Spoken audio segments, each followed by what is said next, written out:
এই মাত্রই শিক্ষা উপদেষ্টা গণিত টেস্ট পরীক্ষার জন্য সাজেশন দিলেন।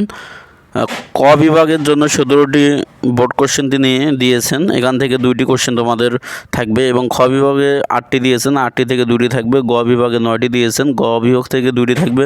ঘ বিভাগ 4টি থেকে 2টি থাকবে।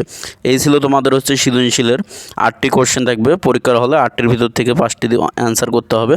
তাই এখান থেকে তোমরা যদি দেখে যাও তাহলে 8টি তোমরা কম পাবা। এখান থেকে যে কোনো 5টি তোমরা লিখতে পারবা।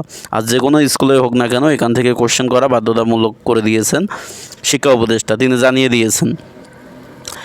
সংক্ষিপ্ত এবং এমসিকিউ এর জন্য তিনি দিয়েছেন। সংক্ষিপ্ত এবং এমসিকিউ নিয়ে আমি আলাদা একটি ভিডিও তৈরি করব, তোমরা অবশ্যই কমেন্টে জানিয়ে দাও ভিডিওটি কি পেতে চাও।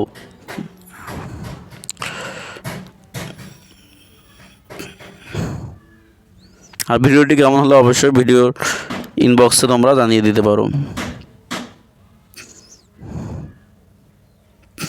এগুলো তোমরা যদি চর্চা করে দাও, আয়ত্ত করে দাও, তাহলে এখান থেকে তোমাদের যে ক খ এবং গ বিভাগে 8টি সৃজনশীল থাকে, এর ভিতর 5টি অ্যান্সার করতে হয়, তোমরা 8টি কম পাবা। এই বিষয়ে তোমরা নিশ্চিত থাকতে পারো। এবং এটি একটি শর্ট সময়ে একদম শর্ট সাজেশন, যা একদম